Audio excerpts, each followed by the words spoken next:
সুপ্রিয় শিক্ষার্থীবৃন্দ, তোমাদের শুভেচ্ছা। তোমরা নিশ্চয়ই ভালো আছো।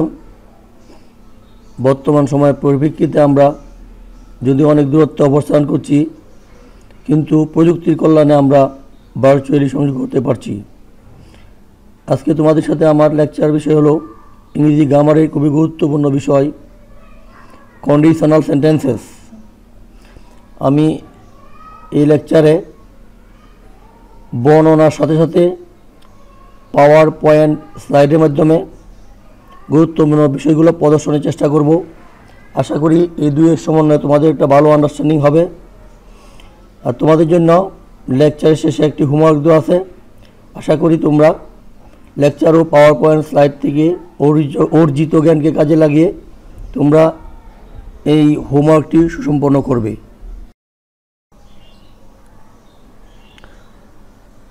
সুপ্রিয় শিক্ষার্থীবৃন্দ, এই পর্যায়ে আমি সত্যযুক্ত বাক্য কী এবং কীরকম হয় এর ব্যবহার ও উপযোগিতা নিয়ে আলোচনা করব। সত্যযুক্ত বাক্য বলতে সাধারণত আমরা ইফযুক্ত বাক্যকে বুঝি, যদিও শুধু ইফযুক্ত বাক্য সত্যযুক্ত বাক্য না, ওয়েন, হ্যাড ইত্যাদিও কন্ডিশনাল সেন্টেন্স হিসাবে ব্যবহৃত হয়। তবে আমাদের যেসব আলোচনা করি এর বেশিরভাগই ইফযুক্ত বাক্যকেই কন্ডিশনাল বলতে বোঝায়। আর কন্ডিশনালটা কী? সত্যযুক্ত বাক্য, যে একটা ঘটনা ঘটলে অন্য একটা ঘটনা ঘটবে, এর পরিপ্রেক্ষিত একটা হলো কারণ, একটা ফলাফল। যদি বলি যে যদি বৃষ্টি হয় সে আসবে না, যদি দাওয়াত করো আমি যাব, এই ধরনের একটা কর্মকাণ্ডের পরিপ্রেক্ষিতে অন্য একটি কর্মকাণ্ড ঘটবে। এই ধরনের বাক্যকে মূলত সত্যযুক্ত বাক্য বলা হয়ে থাকে আমাদের। যদি আমরা সংজ্ঞার দিকে তাকাই তাহলে বোঝা যাচ্ছে, in English grammar A conditional sentence is a type of sentence that express one situation as a condition for the occurring of another situation. যে একটা অবস্থার পরিপ্রেক্ষিতে অন্য একটা অবস্থা বা পরিস্থিতি সৃষ্টি হয়, এই ধরনের বাক্যকে বলা হয় কন্ডিশনাল সেন্টেন্সেস। সহজ সংজ্ঞা হচ্ছে, a conditional sentence is a type of sentence that states a condition and the outcome of that condition occurring। মানে একটা বর্ণনার পরিপ্রেক্ষিতে অন্য একটি ফলাফল সংঘটিত হয়, এই ধরনের বাক্যকে বলা হয় কন্ডিশনাল সেন্টেন্সেস। এই কন্ডিশনাল সেন্টেন্সেস ইংরেজি গ্রামারের বিশেষ করে অনার্স সেকেন্ড ইয়ার ও ডিগ্রি পাস কোর্সের থার্ড ইয়ার, একাদশ ও দ্বাদশ শ্রেণীর right form of verb, completing sentence, transformation, linking words, fill in the blanks, এইসব ক্ষেত্রে খুবই কাজে লাগে। তাছাড়া ভর্তি পরীক্ষাতেও দু একটা প্রশ্ন আসে এবং চাকরি ক্ষেত্রেও বিভিন্ন গুরুত্বপূর্ণ পরীক্ষাতে একটি বা দুটি প্রশ্ন সবসময় এই বিষয়টি অন্তর্ভুক্ত থাকে। কাজে এই বিষয়টি জানা আমাদের খুব জরুরি। এখন আমরা যদি উদাহরণের দিকে লক্ষ্য করি তাহলে আমরা বুঝব, জিনিসটা আমাদের কাছে ক্লিয়ার হবে।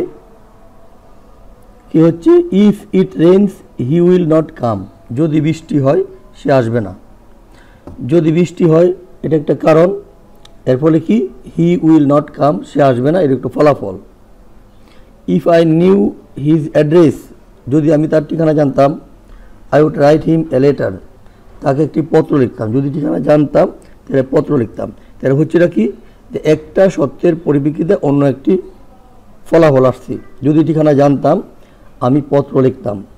When he invites me I always come, এখানে আমরা ইফের পরিবর্তনে হোয়েন দেখাইলাম আমরা, যে হোয়েন শব্দটিও কন্ডিশনাল হিসাবে ব্যবহৃত হতে পারে। When he invites me I always come, যখন সে আমাকে দাওয়াত করে তখন আমি আসি। তো এই যে বাক্যগুলি, যে একটি ঘটনার পরিপ্রেক্ষিতে অন্য একটি ঘটনা ঘটে, এগুলো হচ্ছে conditional sentences. All conditional sentences are complex sentences. এবং একটা নিয়ম হচ্ছে যে ইফযুক্ত বাক্য যদি ব্যবহার করি আমরা, এই বাক্য শেষে একটা কমা দিব, পরে বাক্য শেষ করব। ইফ বাক্যের প্রথমেও বসতে পারে, মধ্যেও বসতে পারে না। যদি মধ্যে বসে আমরা আর কমা দেব না। এটাই হচ্ছে ইফ যুক্ত বাক্যের প্রাথমিক যে আলোচনা।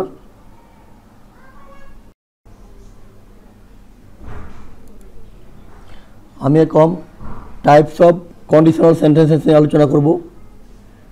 আমরা যেসব ইংলিশ গ্রামার বই দেশে দেখতে পাই প্রচলিত, এর প্রায় সবকটিতেই কন্ডিশনাল 3 প্রকার দেওয়া আছে, কিন্তু কন্ডিশনাল মূলত 4 প্রকার: zero conditional, first conditional, second conditional and third conditional.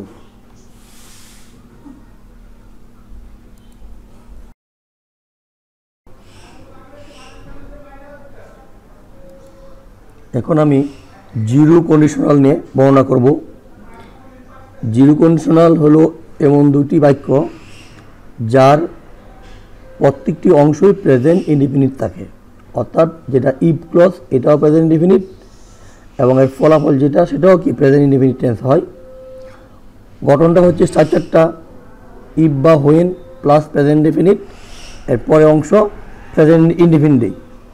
আর যদি আমরা স্ট্রাকচার বলি তাহলে if plus present indefinite, subject plus ভার্বের মেন ফর্ম, পরেরটাও কি সাবজেক্ট প্লাস ভার্বের মেন ফর্ম। আমরা জানি যে প্রেজেন্ট ইনডিফিনিট টেন্সের গঠন হলো সাবজেক্ট প্লাস ভার্বের মেন ফর্ম বা প্রেজেন্ট ফর্ম। আর ইফ যুক্ত বাক্যে যে জিরো কন্ডিশন আছে সেই ক্ষেত্রে হলো যে প্রথম অংশে যেরকম প্রেজেন্ট ইনডিফিনিট টেন্স, পরের ক্লজটাও কি প্রেজেন্ট ইনডিফিনিট টেন্সেই, অর্থাৎ ইফ ক্লজ আর এর যে পরবর্তী ক্লজ একই টেন্সের হয়ে থাকে। সেই ক্ষেত্রে উদাহরণগুলো যদি লক্ষ্য করি কী হবে, ইফ দি সান রাইজেস, যদি সূর্য উদিত হয়, ইট রিমুভস ডার্কনেস। প্রথম অংশ দি সান রাইজেস, পরের অংশ ইট রিমুভস, দুটো অংশই প্রেজেন্ট ইনডিফিনিট টেন্স, কাজেই এটা কি একটা জিরো কন্ডিশনাল। দ্বিতীয় বাক্য the sun removes darkness if it rises. আমরা বলছিলাম যে ইফ ক্লজটি বাক্যের মধ্যেও বসতে পারে। পরবর্তী বাক্য when the sun rises it removes darkness, আমরা ইফের পরিবর্তনে হোয়েন ব্যবহার করছি। পরবর্তী example, if ice melt it turns into water, if he studies hard he does well in the exam. অর্থাৎ জিরো কন্ডিশনালের বৈশিষ্ট্য হচ্ছে যে প্রথমটাও প্রেজেন্ট ইনডিফিনিট, পরেরটাও প্রেজেন্ট ইনডিফিনিট হবে।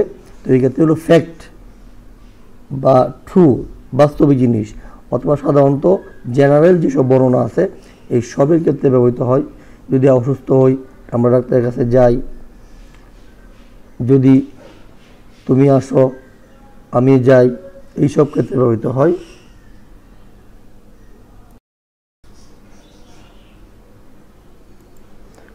এখন আমি ফার্স্ট কন্ডিশনালের বর্ণনা করব। ফার্স্ট কন্ডিশনাল বাক্যের এক পাশে প্রেজেন্ট ইনডিফিনিট, অন্য পাশে ফিউচার ইনডিফিনিট হয়, এবং যেই ফিউচার ইনডিফিনিট হয় সেটা হলো প্রথম বাক্যের পরিপ্রেক্ষিতে পসিবিলিটি, সম্ভাবনা অর্থে ব্যবহৃত হয়। আমরা জিরো কন্ডিশনালের সাথে ফার্স্ট কন্ডিশনাল যদি আমরা তুলনা করি তাহলে জিরো কন্ডিশনাল ছিল ইফের প্রথম অংশ প্রেজেন্ট ইনডিফিনিট, পরেরটাও প্রেজেন্ট ইনডিফিনিট। এর পার্থক্য হলো পরের যে প্রেজেন্ট ইনডিফিনিট এটা দ্বারা নির্দেশ করে নিত্য নৈমিত্তিক কাজ, ফ্যাক্ট, অভ্যাস যেগুলা সচরাচর ঘটে। আর এই ক্ষেত্রে ফিউচার ইনডিফিনিট যেটা এটা ঘটতে পারে, পসিবিলিটি অর্থে ব্যবহৃত হয়। আর স্ট্রাকচারটা হচ্ছে ইফ প্লাস প্রেজেন্ট ইনডিফিনিট, এর পরের অংশে ফিউচার ইনডিফিনিট। আর প্রেজেন্ট ইনডিফিনিট টেন্সের গঠন আমরা জানি subject plus main verb, future indefinite subject plus shall বা উইল, ভার্বের মেন ফর্ম। আমরা উদাহরণগুলো লক্ষ্য করি। প্রথমটা if you come he will go, if you come present indefinite, he will go future indefinite. If I see him present indefinite, I will tell you future indefinite. এরপরে আমরা একটা বাক্য দিয়েছি যেখানে ইফটাকে আমরা মধ্যে ব্যবহার করেছি। I shall use an umbrella if it Reigns, if মধ্যে, কাজেই মধ্যে বসতে পারে উদাহরণ। পরের উদাহরণটি কি, if he comes I will go. And if he third person singular number, ভার্বের সাথে এস বা ইএস বসছে, এখানে এস বসছে, if he comes I will go. তাহলে ফার্স্ট কন্ডিশনালের মূল বিষয়বস্তু হলো subject plus if plus present indefinite, পরেরটা হবে ফিউচার ইনডেফিনিট।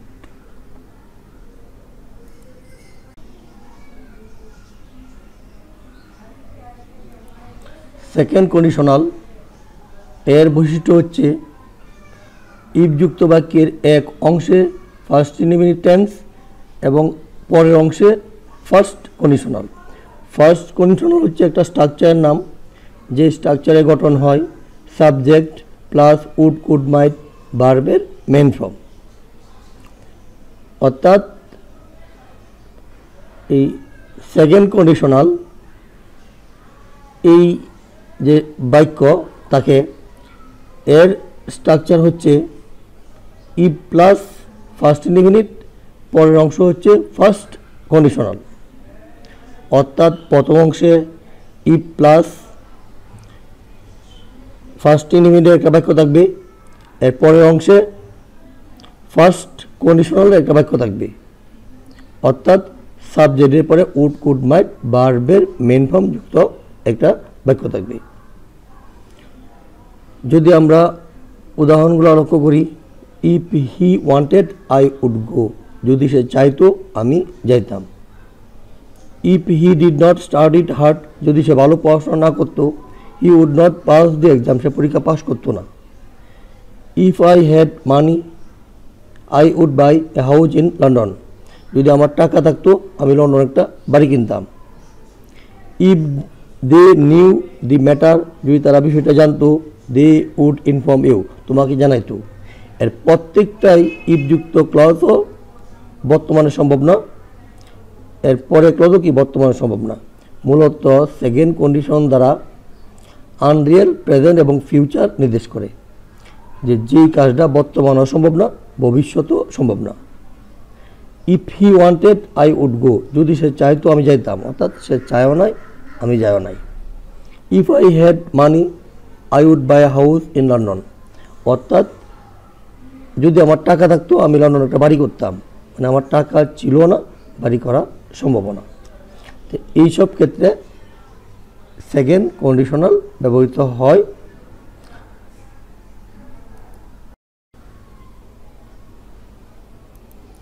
থার্ড কন্ডিশনালের ক্ষেত্রে বিষয়টি হচ্ছে ইফ যুক্ত বাক্যের প্রথম অংশে ফার্স্ট পারফেক্ট টেন্স, পরের অংশে পারফেক্ট কন্ডিশনাল। পারফেক্ট কন্ডিশনাল হচ্ছে একটা স্ট্রাকচার যার গঠন হচ্ছে subject plus would have, could have, might have এবং মূল ভার্বের ফার্স্ট পার্টিসিপল। আর এর প্রেক্ষাপটটা হচ্ছে আনরিয়েল ফার্স্ট, অবাস্তব অতীত। অর্থাৎ অতীতে যদি এই কাজটা হইতো এর পরিপ্রেক্ষিতে এই কাজটা হইতো, এইসব অর্থে ব্যবহৃত হয়। মূলত কোনো কাজই সংগঠিত হয়নি। আমরা উদাহরণগুলো লক্ষ্য করি। If he had invited me I would have gone, যদি সে আমাকে দাওয়াত করতো আমি যাইতাম, অর্থাৎ সে দাওয়াত করেও নাই আমি যাইও নাই। If I had studied law, যদি আমি আইন পড়তাম I would have become a lawyer, যদি আইন পড়তাম আমি একজন মানে অ্যাডভোকেট, যেটা বলা হয় উকিল হইতাম। অর্থাৎ আমি আইন পড়িও নাই আমি অ্যাডভোকেট হয়েও নাই, মানে সবগুলো অবাস্তব অতীত। If you had inform me, যদি তুমি আমাকে জানাইতে he would have known it, যদি তুমি তাকে জানাইতে তবে কি he would have known it, সেটা জানতো, মানে তুমি জানাও নাই সে জানেও নাই। তো এইসব ক্ষেত্রে ব্যবহৃত হয় থার্ড কন্ডিশনাল। আমরা আগেই বলেছিলাম যে হ্যাড এবং ওয়েন শব্দ অনেক সময় কন্ডিশনাল হিসেবে ব্যবহৃত হয়। এক্ষেত্রে যেহেতু আমরা থার্ড কন্ডিশনাল পেয়েছি, যে থার্ড কন্ডিশনালের গঠন ছিল if plus first perfect tense, পরের অংশে পারফেক্ট কন্ডিশনাল। এই পারফেক্ট কন্ডিশনালকে কাজে লাগিয়ে আমরা হেডের ব্যবহারটা দেখাবো। তার স্ট্রাকচার আছে হেড প্লাস সাবজেক্ট প্লাস ভার্বের ফার্স্ট পার্টিসিপল যুক্ত পরের অংশে পারফেক্ট কন্ডিশনাল হয়। অর্থাৎ হেড প্লাস সাবজেক্ট প্লাস ভার্বের ফার্স্ট পার্টিসিপল কোনো সেন্টেন্সের প্রথম অংশে থাকলে এর পরের অংশে পারফেক্ট কন্ডিশনাল হয়। আমরা পারফেক্ট কন্ডিশনাল আগেই শিখেছি, এটা স্ট্রাকচারের নাম। যেই স্ট্রাকচারের গঠন হলো subject plus would have, could have, might have এবং মূল ভার্বের ফার্স্ট পার্টিসিপল। আমরা উদাহরণটা লক্ষ্য করি। Had I known him, had হলো হেড, আই হলো সাবজেক্ট, আর নো ভার্বের first participle known. Had plus subject plus ভার্বের ফার্স্ট পার্টিসিপল, এর পরে অংশ হলো পারফেক্ট কন্ডিশনাল, অর্থাৎ স্ট্রাকচারটি হবে subject plus would have, could have, might have, মূল ভার্বের ফার্স্ট পার্টিসিপল। তো আমরা বেশিরভাগ ক্ষেত্রে কি উড হ্যাভে ব্যবহার করি। I would have entertain him properly. তো কি বলছে, হ্যাড আই নোন হিম, যদি তাকে আমি চিনতাম বা জানতাম, I would have entertain him properly, তাকে যথাযথভাবে আমি আপ্যায়ন করতাম।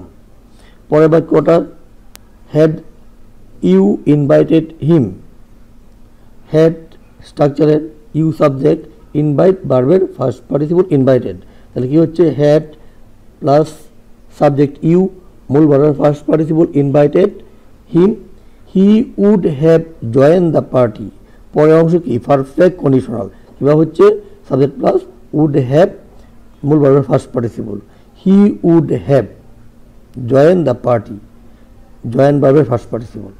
তাহলে হচ্ছে কি স্ট্রাকচারটা কি, হ্যাড প্লাস সাবজেক্ট প্লাস ভার্বের ফার্স্ট পার্টিসিপল যদি কোনো স্ট্রাকচারের প্রথমে থাকে, এরপরে অংশ হবে পারফেক্ট কন্ডিশনাল, অর্থাৎ উড হ্যাভ, মাইট হ্যাভ এবং মূল ভার্বের ফার্স্ট পার্টিসিপল।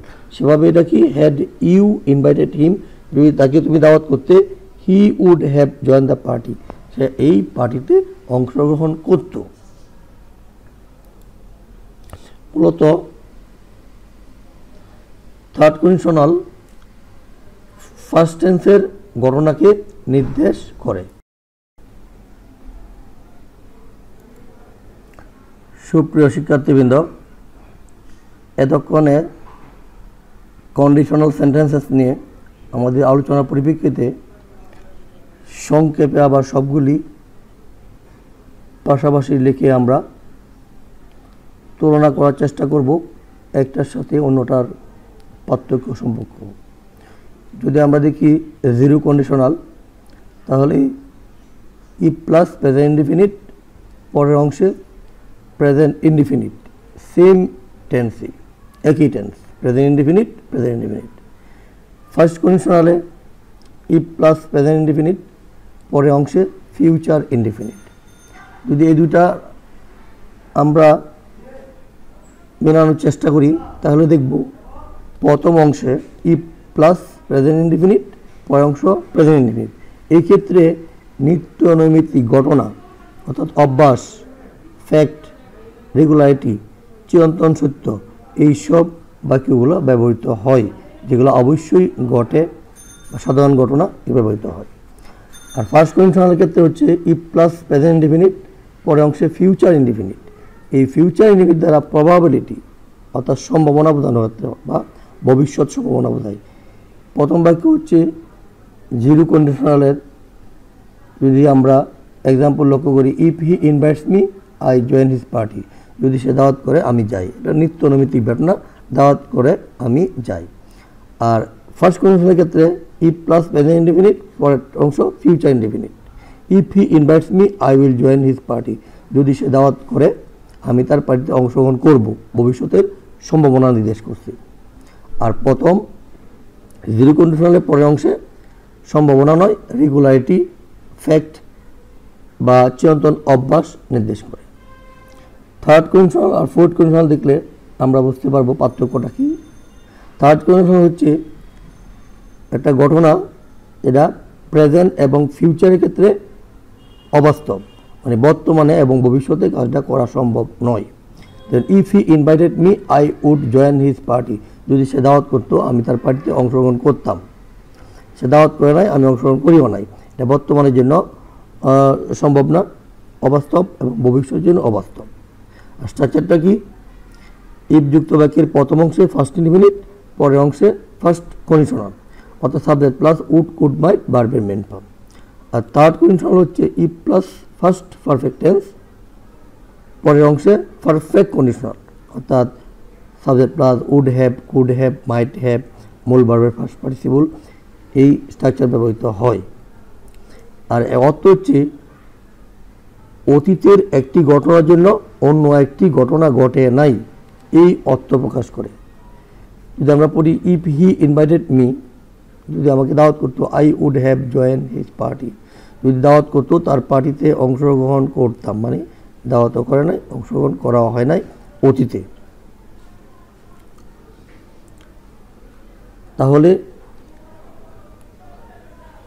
সেকেন্ড এবং থার্ড যে কন্ডিশনাল, এর পার্থক্যটা হচ্ছে সেকেন্ড কন্ডিশনাল প্রেজেন্ট এবং ফিউচারের ক্ষেত্রে আনরিয়েল, আর থার্ড কন্ডিশনাল ফার্স্ট অতীতকালের ক্ষেত্রে সেটা অবাস্তব, মানে অতীতে একটা ঘটনা ঘটে নাই, এর পরিপ্রেক্ষিতে অন্য ঘটনা ঘটে নাই। তাছাড়া এখানে আমরা দেখব ওয়েন এবং হেডের ব্যবহার কন্ডিশনাল হিসাবে। ওয়েনের ব্যবহার যদি আসে, আমাদের এক্সাম্পল হচ্ছে when he invites me I join his party, এটা জিরো কন্ডিশনাল, যদি দাওয়াত করে আমি তার পার্টিতে অংশগ্রহণ করি। আর হেড জানি আমরা একটা structure, had plus subject plus ভার্বের ফার্স্ট পার্টিসিপল, পরের অংশে পারফেক্ট কন্ডিশনাল হয়। Had he invited me I would have join the party, যদি সে দাওয়াত করতো আমি তার পার্টিতে অংশগ্রহণ করতাম। এটা আমাদের যে থার্ড কন্ডিশনাল আছে সেই একই রূপ, এই ফের পরিবর্তনে হেড বসছে। শিক্ষার্থীবৃন্দ, এক্ষেত্রে তোমাদের জন্য একটি হোমওয়ার্কের ব্যবস্থা রয়েছে। এতক্ষণ তোমরা যে zero conditional, first conditional, second conditional, third conditional পড়েছ, এর আলোকে নির্দেশনা মতে তোমরা এই হোমওয়ার্কটি সম্পন্ন করবে, করে ইনবক্সে দিতে পারো, কমেন্ট দিতে পারো, আমি পরীক্ষা করে দেখব। আশা করি তোমরা এই হোমওয়ার্কটি যত্নের সহিত সম্পন্ন করিবে। সুপ্রিয় শিক্ষার্থীবৃন্দ, তোমরা সুস্থ থাকো, ভালো থাকো। Thank you, best of lakh.